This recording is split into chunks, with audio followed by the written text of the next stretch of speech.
Kia ora, welcome to Time to Thrive Live, your community where we come together to talk about how we can bounce forward through redundancy and the tough times that we're all facing as marketing and communication leaders today. So today's topic is all about how to stand out in the ever-changing marketing communications recruitment market. And I'm really pleased to welcome my special guest today, Rebecca Burney from Niche Recruitment, who's coming along to talk to us a bit more about that. I'd also like to welcome 𝗘𝗏𝗏𝗃𝗏𝗏, who's joined us as our guest today from Auckland. So great to see you all today. What I might do is just kick off with a few questions to introduce Rebecca, as many people may not know her. So Rebecca, first of all, just tell us a bit more about yourself, but also most importantly, how did you get bitten by the recruitment consultant bug and what do you love about it? Yeah. Well, hi, I'm Rebecca Burney. I've been recruiting in Wellington for about 25 years now. And like most recruiters, fell into it. It just so happened that when I was a young'un and looking for my first job, that it happened to be in a recruitment agency. And I think a career in recruitment just plays to my strengths. I love people, I'm curious, I'm quite driven, organized, I guess, and that sort of plays into the strengths needed to be a good recruiter. Most of all, I'm passionate about helping people find the next step in their career. I love building relationships, and that's what I love about recruiting in Wellington. It is very relationship driven. I guess it's quite fast paced, and well, maybe not so much this year, but usually quite fast paced and dynamic. And I enjoy the rush. And I think the thing that keeps it interesting is, recruitment has changed significantly in the time that I've been around, even just with technology and how, we used to have to print our CVs on lovely paper and bind them and get the cycle couriers in to deliver them to our clients, and just how much things have changed with technology. But the thing that keeps it really interesting for me is it's people, and people are really interesting and people do interesting things, and I still, this far into my career, get scenarios that come up that I've never encountered before because it's people.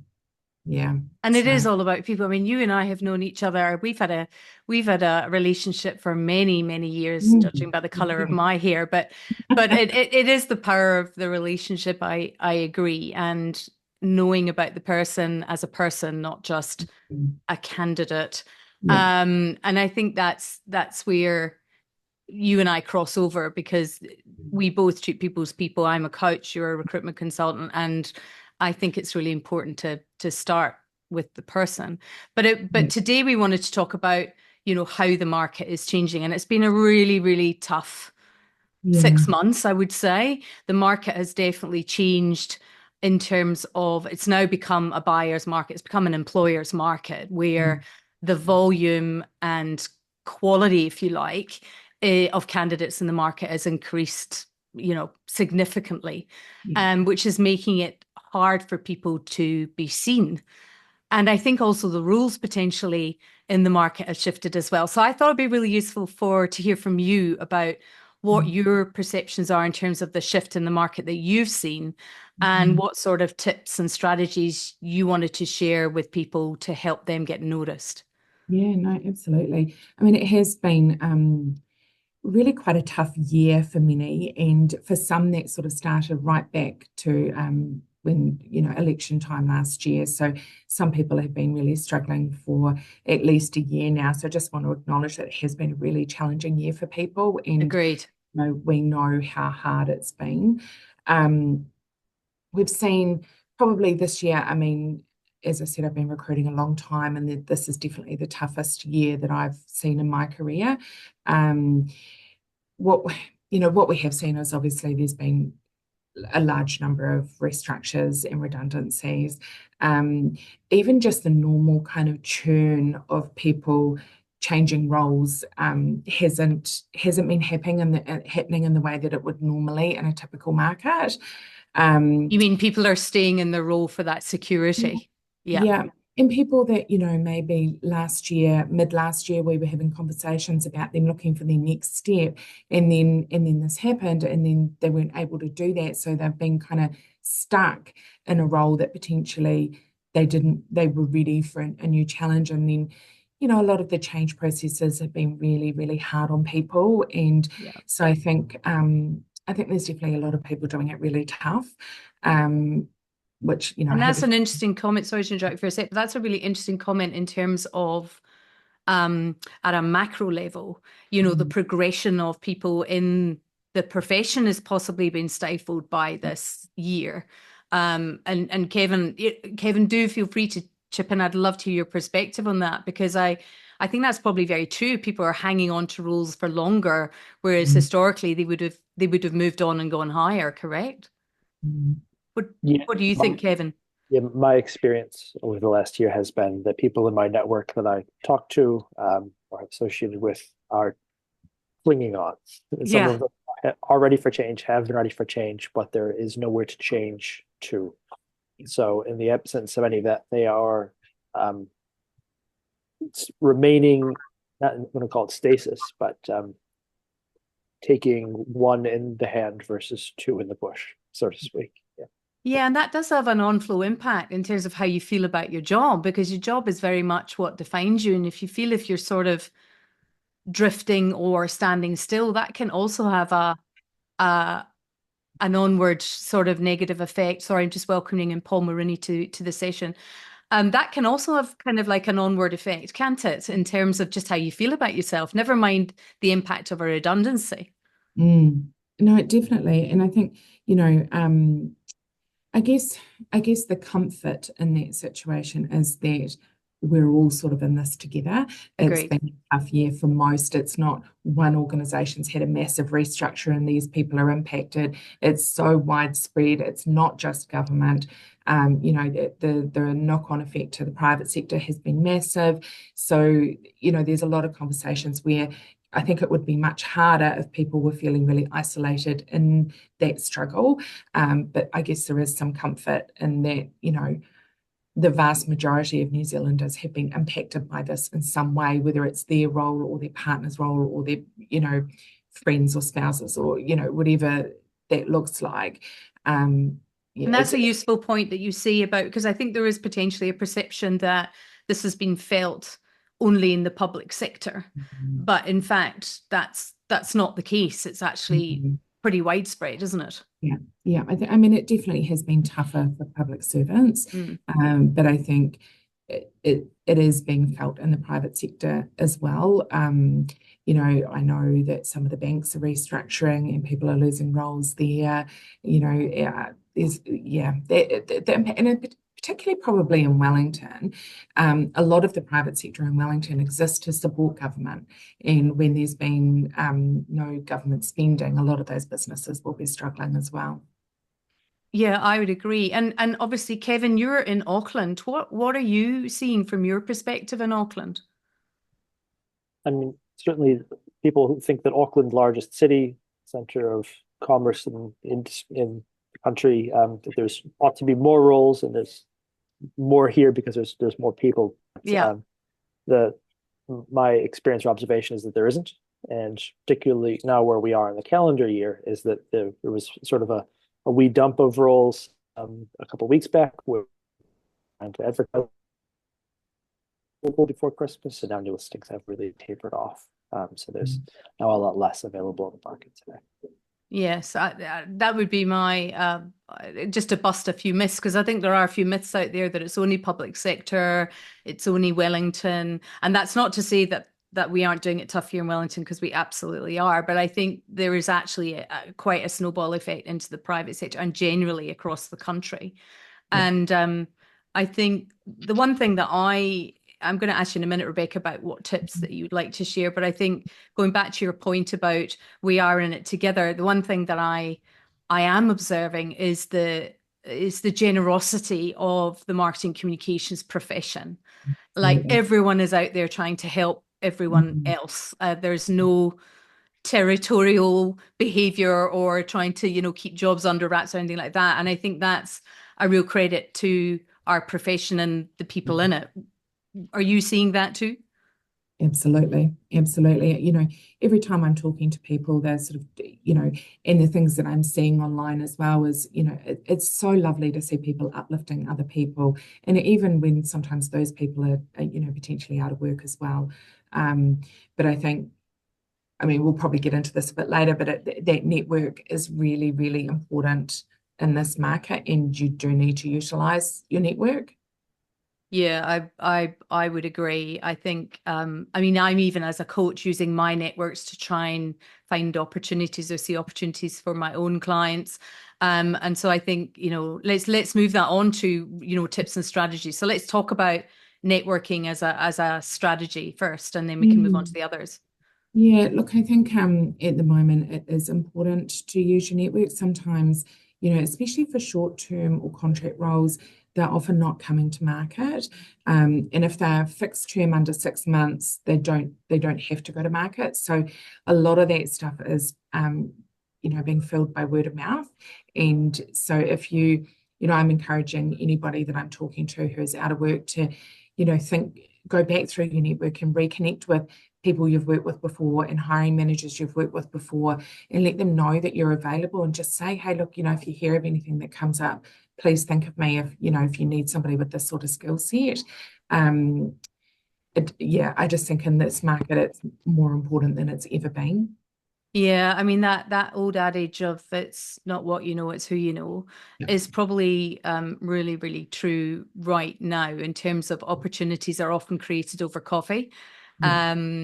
Or putting yourself on someone's radar when they haven't thought about you is also really important. But I think the other thing we were talking about the other day, Bex, was about being strategic about how you do that, because you could actually go out and go to so many people. So what advice have you got around how you do that in a way that's more strategic rather than just going out and buying coffee for all and sundry? Yeah, look, I think it needs to be done in a really authentic way, and that may not always feel comfortable to people who haven't needed to do that before. So I think if you know, it might be slightly outside your comfort zone, but you do need to be really authentic in the way you do it. And I think, you know, if you've been hiring managers yourself before, if someone that you worked with who was great reached out and said, hey, I'm available for work, if you hear of anything, please, you know, think of me. I think most people would be really receptive to that. I think it's probably less so if you don't know the person, or you know, just probably be a little careful in how you engage. But I think, you know, there's lots of networking events around Wellington as well. I think getting along to some of those and talking to different people is a really good way to build your network, and using LinkedIn wisely as well. Yeah, I would agree. And I think the one thing that I would like to applaud is the people that have been brave enough and vulnerable enough to go onto LinkedIn and say, I'm actually, this is where I'm at. I'm actually available. This is what I want to do. And I know for a lot of people, that's a huge, huge thing to do, to open yourself up, because LinkedIn can be quite a lonely platform, in my own experience. But my one learning has been that even though you might not see people responding as much as you would like to your posts, there are definitely people that are looking. And so to anyone who's either watching this replay or on this call, like Kevin and Paul, I really encourage you to persevere with LinkedIn, because I myself have received so many people who've said to me, actually, Lindsay, I've been watching your stories. They're fantastic. But I wouldn't have known that necessarily from the commentary or anything on there. So I definitely think it's a platform to be used strategically and well. But I take your point about not knowing people. So the other way, and I mean, in your opinion, just building on that point, is somebody introducing that person to a potential contact? Does that work, or is that going to be seen as a bit, or is that all right? If you're thinking along the lines of, say you've advertised a role and you've got 100 applicants, if someone you know and trust says, hey, Lindsay's really great, you should definitely consider her, that you're more likely to respect that. So typically good people refer good people, and so referrals are really helpful, I think, when you're trying to stand out as well. Yeah. And I think another way, let's talk about referrals or recommendations on LinkedIn profiles. Can we just talk about that for a minute? Do employers look at that? Let's talk about the statistics around employers. So you shared some quite cool statistics with me when we met recently. I think there was Let's more go about nerdy statistics for a moment. I think there was probably more around looking at CVs that I think, particularly in a market like this where there are potentially hundreds of applications for roles, hiring managers averagely look in that first round at a CV for about between 7 to 15 seconds. So they're not reading the detail in that first, if they think at initial glance that you've got the skill set, they will go and read it more in depth. But that initial screening of, I need to get the numbers down and look at who I actually is potential for this role, they're looking at CVs for between 7 and 15 seconds. So your CV has got to be, and we were talking about this, Lindsay, the other day, a door opening CV. In years gone by, you may not have needed a door opening CV, but you definitely do now. And it's regardless of what level you are, how much experience you have, your CV's got to be great. Yeah, we did talk about that, the shift from in the market from a time when if you had a reasonably good CV, you could rely on getting to interview and then really shining at interview. But now what you were saying to me the other week was actually, Lindsay, you have to shine through your CV to get to interview now. So it's come back a stage where that getting noticed and the tools that you use is critical to just even getting in the door. Because I was helping somebody recently and they were recruiting a communications manager and she got 187 applications for which we had to choose 4 people into interview. That's less than 2% chance of getting in there. And so I do agree that the CV has now become the door opener. You can no longer rely on just being good enough because of the quality that's in the market. You actually have to excel even at CV level. So let's talk about what in those 7 to 15 seconds, what do you think you would tell candidates that the apps are going to be really, really effective for those 7 to 15 seconds, do you think? I think the quickest thing is it has to be really easy on the eye. It has to be easy to read and easy to look at. There's tons of templates you can use in Microsoft Word or in Canva and other applications, but you need an eye-catching CV. So that's the first thing, and it even down to the different fonts and different things that you use. It needs to be really easy to follow. Yeah. I think, and to read as well. So don't choose a very squirrely. I know these are very basic things, but I've seen CVs where somebody splashed a whole load of color throughout their CV, and actually it's actually more distracting from the essence of what the CV is trying to communicate, or they've got really swirly fonts, and I'm like, oh gosh, I can't actually read this very well. Graphs and pictures and different things on, and it actually can be really distracting from where have you worked and what have you done, and I need to see that quickly.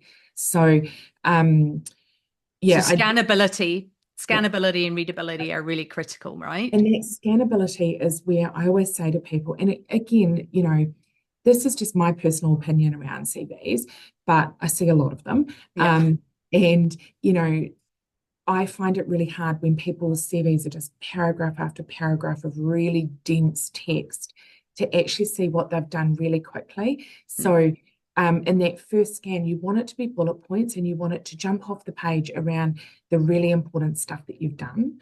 I think it's really important to include achievements as well as, not just the responsibilities you've had, but achievements and outcomes. And going back to what you were saying before, people like to see statistics and numbers and information. If you've increased something by a certain percent, put that in your CV. I think that information is really, it needs to be there, and it needs to jump off the page really clearly. Agreed. I mean, one of my favorite sayings is results over responsibilities. Whilst responsibilities are really important, it's how you've moved the dial in your time, and being able to if you have a CV like mine that has a few jobs on it, then you need to be able to scan back quite quickly what the achievements were. The other thing I wanted to talk about was at the top of your CV, I often encourage people to put a vision statement or a statement about themselves, which is an all-encompassing statement about who they are as a person and a leader, as well as their prowess.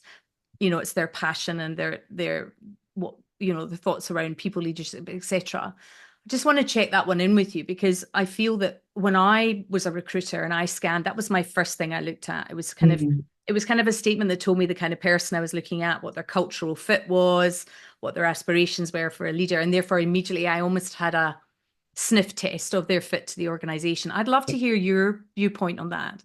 Yeah, I really like that as well. And I think if you can do that in a way that encompasses your values, and like bring a bit of your personality into it. Again, it's just that thing that makes it a little bit different than just reading a really dry CV. So I really like that as well. But it needs to be short and punchy. It can't be pages long or paragraphs long. It needs to be kind of a paragraph that's really punchy and really effective. It's about injecting a bit of heart into your CV. Yeah. I know historically CVs were quite dry technical documents, but I think the way we recruit now, when we're looking at cultural fit, leadership prowess, career, all those kind of things, it's actually the whole person that you're recruiting, not just their technical capability, right? And it comes back to, people often ask around, should I include hobbies and interests in CVs? And I read something on LinkedIn recently where someone was saying, don't put this in there. I don't care what you do on the weekends, this, that, and the other. So I have quite a different approach, because I look at the whole person when I'm recruiting. And so for me, I quite like the hobbies and interests thing. It shouldn't take much space, but I think I often use it as an icebreaker too. Oh, I see that you do this. That's really cool. Tell me about it. And it's just a bit of an icebreaker, but it also just shows a little bit about the person that you are.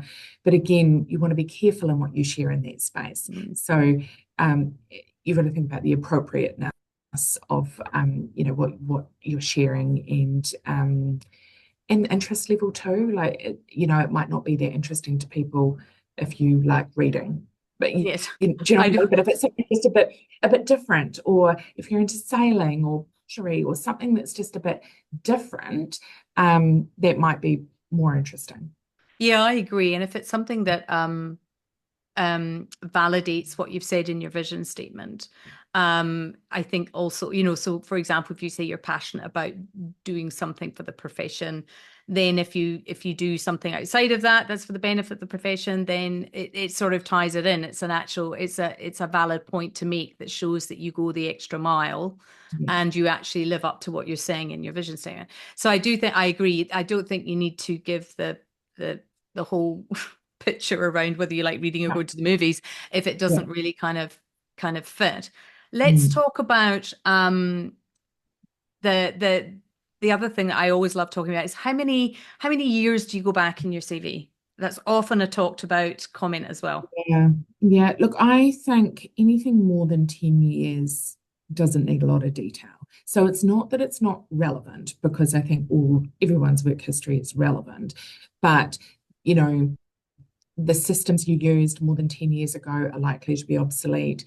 A lot of the duties and things that you've done will have grown from there. So unless something you did more than 10 years ago is really paramount to the role that you're applying for, keep a lot less detail in that space. So I would typically say over the last 10 years, talk about the roles and responsibilities you've had, and then below that, just have a bit of a table about where did you work and what was your job title and what were the dates. Great. Kevin, I'm just going to stop briefly. Is there anything from the CV perspective or anything that you've heard that you want to ask Rebecca while you're here? I guess at the start of this, we talked about it needs to be a door-opening CV. If you could just summarize what differentiates a door-opening CV then from a regular CV, I'd be really interested to hear what you think that definition would look like. Yeah, I'm trying to think to like CVs that have really stood out to me are ones that show a bit of personality. I had a CV years ago, and the lady talked about under her hobby, she just had, she was a comms person and just had a beautiful way of communicating, but she talked about having cups of tea with her grandma and how the storytelling was really important to her. But she did it in a way that it was just really interesting and very clever. And that CV is always stuck in my mind, around the language that she used and the way that she portrayed that. So maybe less jargony. Yeah. Conversationally. Definitely. I mean, I always think you try to keep as much jargon out of a CV as possible, because you don't know who's reading it, whether they're going to understand the jargon. Yeah. Even in the comm space, you think if it's an internal recruiter reading a CV, they may definitely not understand the jargon. And I think the point that you were making earlier about the heart, I do think, I know that sounds very sort of glib to say it, and I don't mean it that way, but I do believe that if you bring a little bit more of yourself into your CV and what you are passionate about and why, you know, you're at where you're at and where you want to go with your own career, I do think that is you. That's that's the door opener in terms of what you want to do. And I think excuse me, showing that part of yourself in terms of what you're passionate about, you know, why you might be passionate about people, you know, what it is, why you do what you do, what aspect of it is that you love. And I know, Kevin, you and I did have a conversation about that in terms of, I had a great session with Kevin, and what I could see was what he was really passionate about, which was maybe potentially not the first thing you would have put in your vision statement. Would that be fair, Kevin? Yeah, I think so. Yeah. And so it's about, I think there's this natural tendency, and it comes from our history, which is, you know, very, very professional, very factual, very technical, and I think that's not what recruiters and employers are completely looking for anymore. I think they want the person to come through and off the paper a bit in terms of what their aspirations are. Because let's face it, you don't want to recruit someone who is just looking at it as a simple job. And I know right now that's really tough because there's a lot of people just looking for a job. Yeah. But in ideal times, you want that connection to happen at a cultural level, and also that you're both going to grow through the journey. That's also what I would choose when I was looking at CVs, is somebody that's got an aspiration for growth. Some of that information might be easier to portray in a cover letter that's really tailored and specific to the job that you're applying for, because that's the next thing I would say is your cover letter has got to be outstanding and it's got to be job specific.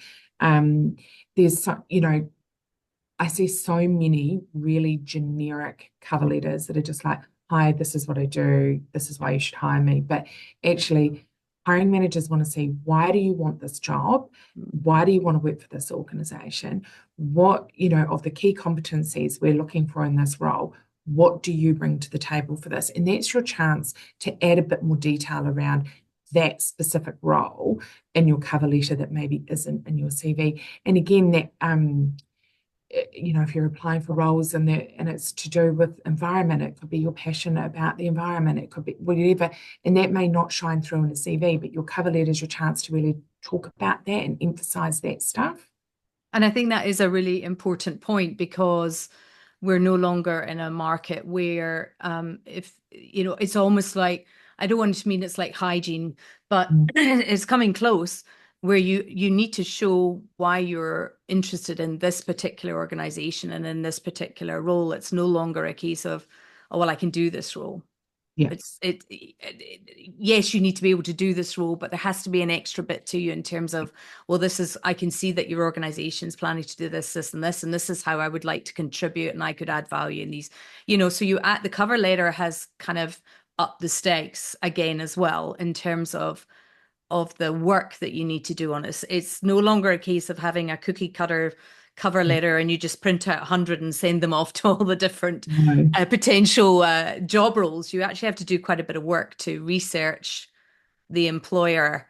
And one tip that I found, I don't know if this is helpful, but one tip I found was to go and talk to some people who were working in the organization to get the kind of off the record skinny on what's really happening and you know. Yeah. Does that answer your question, Kevin? Sorry, just to come back to you a bit on that. Yes, it does. Thank you. You're welcome. So we've talked about tips and strategy. We've talked about your network and how you can leverage your network. We've talked about the door opening CV plus cover letter. What other tips would you share, Rebecca, for candidates to help them get noticed? Well, I guess once you've got the door opening CV and a door opening cover letter, hopefully you've got the door open for an interview. That's where you need to really prepare. Like, I just think gone are the days where you can just rock up for a coffee and expect to be offered a job. You really need to prepare for job interviews.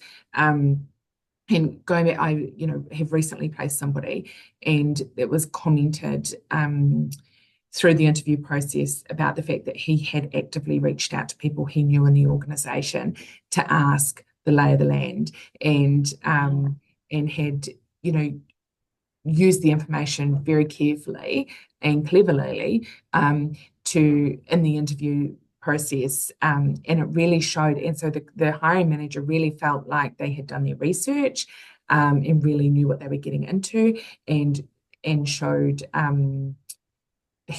was really interested and keen on the role, and so that energy really came through. So I think the things that I advise people to do when they're preparing for an interview is obviously that huge amount of research not just the company's website, but what you might be able to find out on other sites, what you find out from people in your network, what you know from people who are working there. Look up and see what projects are coming up for that organisation. So these are all things that you can start to think about how your strengths are going to feed into being the right person for that role in that organisation.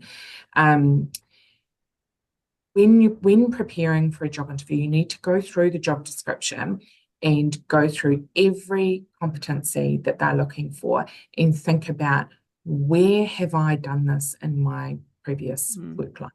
And think of examples. And this is how it becomes much easier to respond to those behavioural-based questions of, tell me about a time when you've really spent the time thinking, because those behavioural-based questions will be related to the competencies they're looking for in the job. So if you spend the time going through and thinking about each of them individually, and think of at least, 2 or 3 examples, because you don't know how the question's going to be asked, of how you might have displayed this in your work history, it's just fresher in your mind. And so it's easier when you're caught on the spot with a question to just go, oh, that's right. That situation is a good one to use for that question. And I think you're right. I think just summing up what you just said there is that I think every candidate has to appear invested. Yes. I think is the word, when I'm listening to everything you just said there, there's an investment level that needs to be more apparent to sort of get you more noticed in terms of those efforts. And I think the second thing I was going to say, which is just something that I've observed when I have also either been a recruiter or being interviewed, is when you're nervous, there is a tendency to move away. When you do the classic, what's the situation? What's the action I took? What's the result?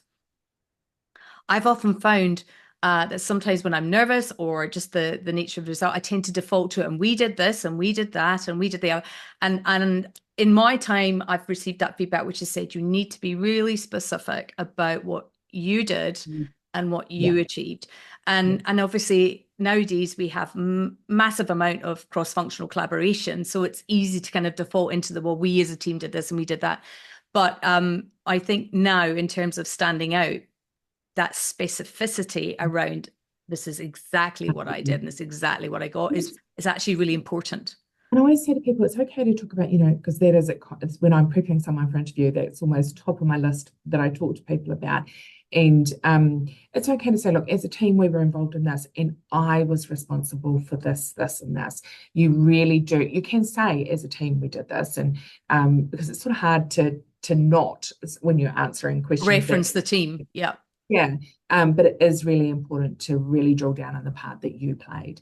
And, answering, so I remember many years ago, someone answering a behavioural-based question, and the feedback from the hiring manager was, well, look, they went through where a behavioural-based question about where something had gone wrong.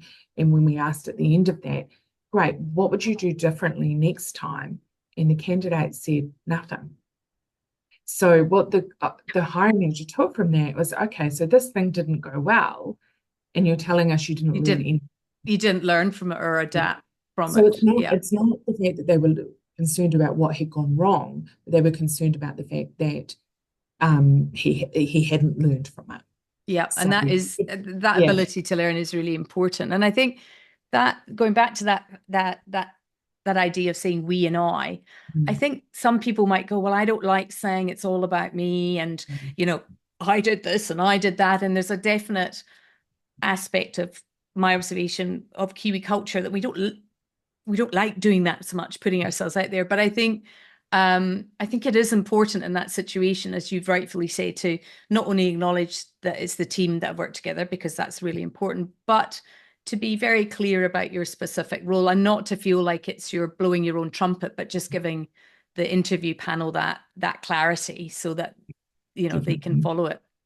Yeah, definitely. Anything else from an interview perspective? I think you need to be able to explain what your top at least 3 strengths are and be able to back that up with examples. And I do think you need to understand for every role that you're going for, not that it gets asked very often anymore, but they might ask, what development you might need in a role like this. I don't think people ask what are your weaknesses anymore. And it's okay to have an element of in fact, you should have an element of the role that you would need to be developing to move into a new role. And it's okay to talk about that, but just to always have a bit of a positive spin around it.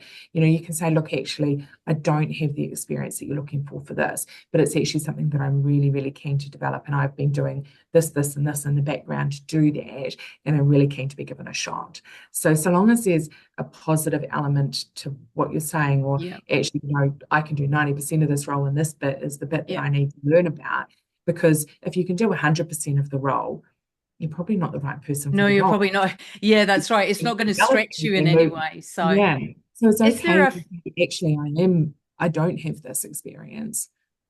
Is there a fear? Let's just talk about that for a minute, because that's a really interesting point. Do you think, from your experience, that the candidates you're meeting right now, is there a fear of going into interview and acknowledging any weaknesses, or acknowledging that there's a need for growth because of that real pressure to get a role? Is that influencing how candidates are going into interview at the moment? Are you experiencing that at all? I don't think so. I think one of the biggest fears for people at the moment going into interviews is sometimes talking about why they've been out of work. So why they've been made redundant. Okay. Yeah. And what tips or advice have you given them about that? Look, I think it's important not to emphasize that too much. Like, the reality is, most people get made redundant at some stage in their career. I don't believe there is a stigma around it anymore, and particularly not in this market, because we all know amazing people who've lost their jobs in the last year. Amazing people. Yeah. So I think a lot of it is probably in our heads, and you need to just let that, as much as you can, let that go, and just say, the organization restructured. They decided this role was not required. So it's not about you, it's the role that wasn't required. It's not you as a person that wasn't needed anymore. It was this role was not in the new structure. That's right. And I agree with that. You keep it factual, because redundancy does not mean that you're redundant. It just means the role is, and it's a business-based decision. But I agree that don't linger on it. Just give a factual explanation. And certainly in this climate, it does not carry any stigma, I would say. And people do get inside their heads a lot around that particular point in terms of their own capability, etc. So the only thing I would say is I tell people, if they've got all these stories floating around in their heads, just look at the facts rather than the feelings about your story, in terms of that will help you validate that, in fact, it's not a decision that's personal to your capability or any performance related thing, unless you've had a performance conversation, just caveat that. But if you haven't, then it really is a business decision. And you don't want that to kind of hang over your energy that you bring to that interview either. And that's the next thing I was going to talk about, is about that positive energy. And I know that is so hard when people are doing it tough, but you need to bring that positive energy. And actually, even going back to your behavior online, and it's okay to say, hey, I've lost my job and I'm available for work, but you don't want to be constantly sharing and resharing in this negative mindset, which can be really, really hard when you potentially feel that when you are in that mindset. But it's being online and liking uplifting positive information, it's sharing helpful information, it's cheering on other people, and it's going to an interview and just being really positive about who you are, what your experience is about this role, about this organization, and that will shine through, and that's the sort of stuff that really sells you as a person, is your ability to still smile through those really hard times. Yeah, because it does show that you have a resilience and adaptability. And I read a statistic. Claims that managers are asking for. Absolutely right now. And I was reading a statistic the other day that 94% of employers vet candidates through LinkedIn, through their LinkedIn profile and presence. So I think your last point about how you present, not just your profile, but how you present generally on the platform, activity is a really important thing. Even though you might not think people are seeing it, they really are. And so I think that's also another aspect that people maybe aren't considering. And it's a bit tougher, let's face it, but it is probably quite important in terms of how you are seen out there. And when you like things and when you comment on things, that comes up in other people's feeds. Yeah. So, I might see, Lindsay has commented on this. And so it puts Lindsay front of my mind. So, and if you're doing that in a really positive way rather than in a negative way, hiring managers may potentially be seeing this, or potential opportunities may come out of someone just going, oh yeah, Lindsay, because they see your name come up on social media. And I do actually on that front, just as a pointer, I get asked quite a lot by LinkedIn editor to comment on different articles, which I do. And when I first started doing that, I thought, don't know if anyone will actually see this, but I actually find that quite a lot of people in my network suddenly pop up and they've seen that I've commented on a particular article about team leadership, or leading people through change, or managing stress, or whatever it is, and I've just popped in a contribution. You'd be amazed how many people actually do see it in their feed. It's quite interesting. That is interesting, because I've often been asked to comment on things too, and I actually have never done it.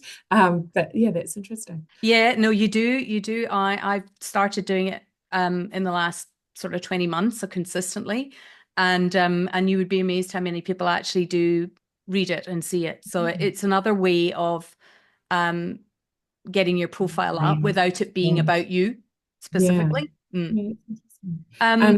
One other thing about interviews, and we are seeing more and more companies doing it now, and I think there is no harm in asking, will interview questions be provided in advance? Right. That's new. Yeah.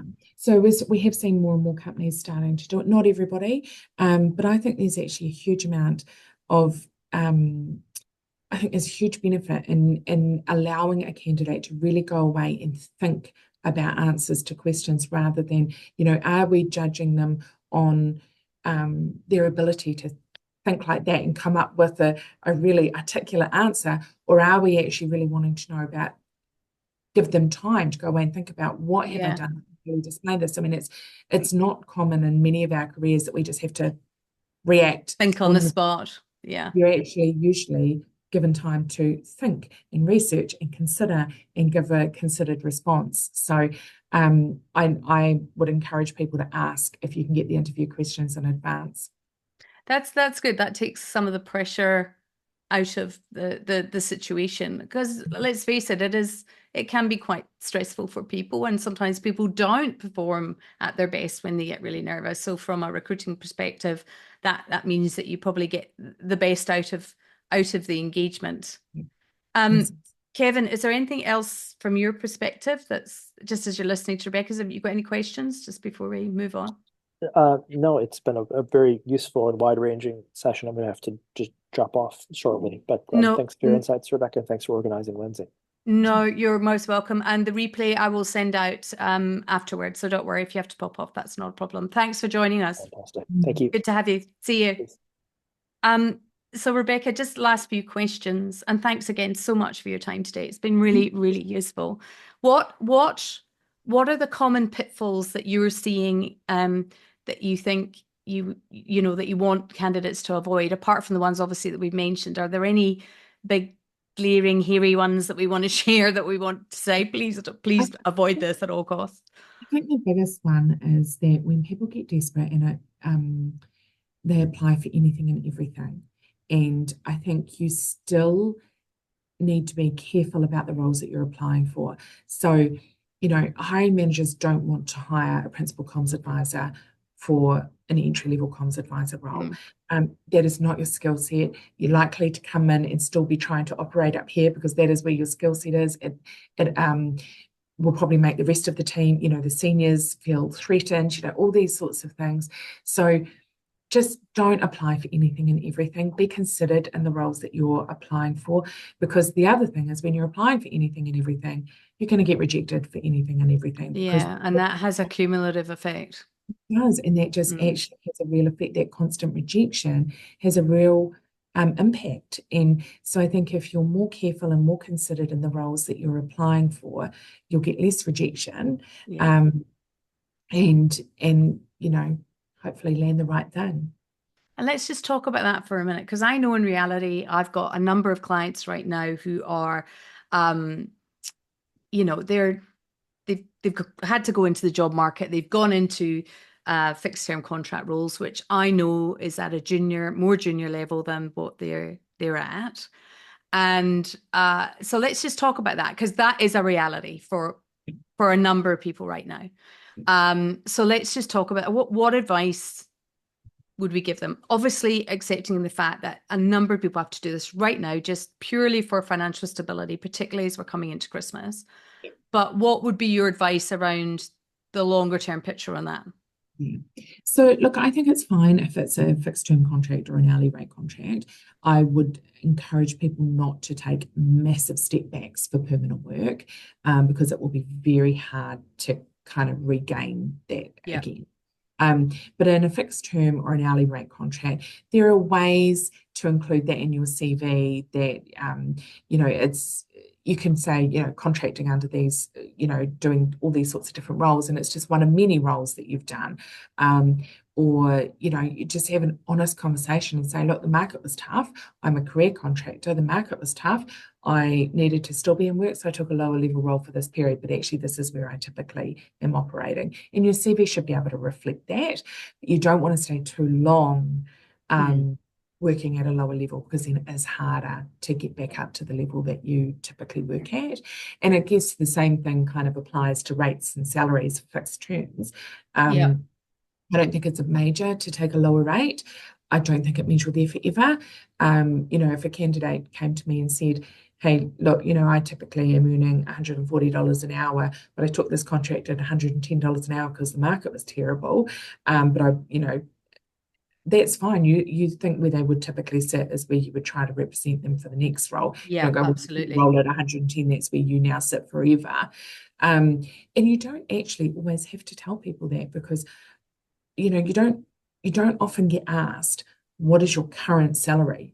You get asked, what are your expectations? What do you want? Yeah, you're absolutely right. You don't really delve into that sort of detail. And I think, just going back to your point about recognizing that people were having to do this for the moment, and it's great to understand that, in terms of the implications for your CV, obviously preferable to look at a fixed term or a contractual rate to plug that gap. But in terms of time frame, where's that tipping point in terms of, you probably don't want to linger longer than in that lower level role? Like what's your view on that? I'm sort of thinking 6 months, but I don't know. What do you think?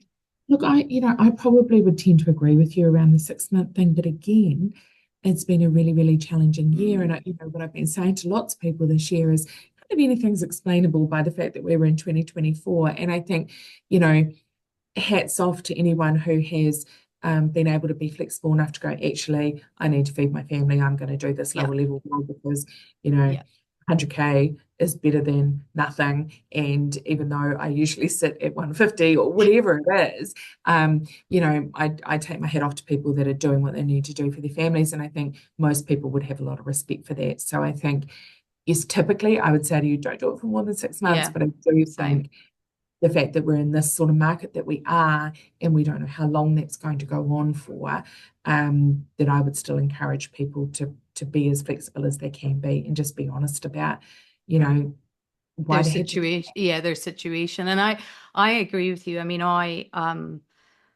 have a number of different clients who are in different situations, and I really do applaud them because they are doing it for their families, and they are in a more junior role, and they're probably, sometimes even working for someone who used to work for them. And, it's got some really quite complicated dynamics. And so I think for anyone doing that, I really tip my hat off to them. I tip my hat off to anyone in this climate at the moment. And so I think you're right, that flexibility around the 6 months normal markers are slightly more explainable right now because it's being felt across public, it's being felt across private, it's being across New Zealand. It's not just a very specific, area in New Zealand that it's being felt. And to So be let's honest, now talk about, go on. So, and to be honest, some of the stuff I see online, it's not just even New Zealand specific. It sounds like Australia is struggling in parts, the UK. Yeah. UK, I have quite a few people in my LinkedIn network who are in Australia, UK, and there's quite a lot of open to works coming into my network just now. And so I think you're right. It's not just us. And certainly, obviously, given the recent election in the far shores, that I'm going to be watching that one with interest as well. But we won't talk about that one here. We'll talk about that over another way. So my last question before we close is, so normally in the normal cycle, the market sort of tends to pick up around February, March for marketing, for generally for everyone, but for marketing communications as well. What are your sort of predictions around that, given what you're seeing right now? Look, it's so hard to know because I think we're just really in uncharted waters here.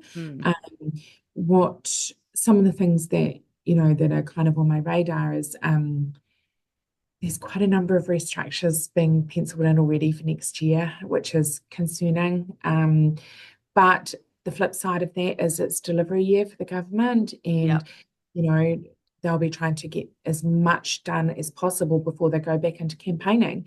And I think a lot of government teams will be quite lean, and they may need to bring in contract resource to support with getting things delivered on time. I'm really hopeful for the market that happens. There's also, I know quite a few teams around Wellington that are carrying vacancies, and, I had thought a number of them might come to market prior to Christmas with getting people in line to start January, February. Yeah, start the new year. Yeah, but we haven't seen a lot of that. And so those vacancies are just being held frozen, are they? Yeah, and so then I'm not sure whether they will be just removed as part of new restructures, or quite obviously what will happen in that space. Is that phase, can I just clarify, is that phase 2 of a restructure, or is that just a restructure that's going later than everyone else's? No, phase 2. Yeah, and I did wonder, I was going to ask you about that in terms of, I have been hearing on the grapevine that there are phase 2s of change potentially afoot. And so I agree with you, next year is a delivery year for the government. So I think it's going to be a bit of a double-edged sword, is sort of what I'm wondering, in terms of a delivery year for the government. There's a huge performance scrutiny. So at some point, there may be a decision that's possibly too lean and they have to bring in extra resource, which is an opportunity. The flip side is, of course, the phase 2 of potential restructures, which is hard graft. The only thing I would say is, obviously there's specific organizations that have been given the go-ahead on very specific programs, like Waka Kotahi, New Zealand Police. There are certain organizations where we would feel more confident that they're going to be going into a pure delivery year. Would you agree? Yes, definitely. And are you seeing, obviously outside the ones I've just said, are there other organizations that you're seeing that are more mobilized or in a greater state of readiness for that delivery year?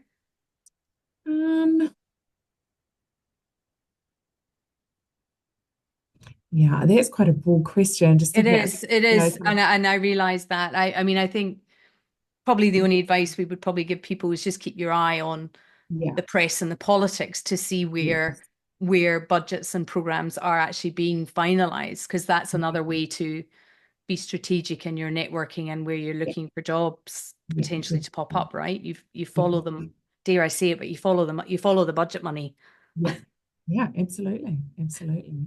Um, I mean, at the moment, unemployment is sitting around 4.8, and they expect it to rise to 5%. by So when? I think mid next year. Okay. Mm. Okay. So look, I thank you, first of all, Rebecca, so much for your time today. As you know, as a friend and a colleague, I'd like to thank you for giving up your time to talk to us today about a topic that is top of mind for a lot of people right now in the marketing communications profession. And I know we've talked about potentially doing this more regularly. I think what you've shared today has been absolutely fantastic in terms of, you know, why you love what you do. We've all agreed it's about the people, but also the fact that we're now in a door opening CV and covering letter market where you need to show that you're invested in an application and in an interview rather than cookie cuttering across the way. But it's a different level. It's almost gone up. I mean, we've always said that, but I think it's just gone to an even higher level in terms of getting candidates cut through. For anyone who's watching this replay and they would like obviously another conversation with Rebecca around their own prospects and what they want to do in terms of their own next steps, I would highly encourage you to get in touch with Rebecca. She has been helping me on my own career journey for many years, and I would just like to thank her very much for her time today. Thank you for inviting me to speak. It's been a really interesting chat, and yeah, absolutely. As you said, if there's anybody that wants to talk to me further, I'm really happy to do that. Thank you so much. You take care. You too. Kia kaha.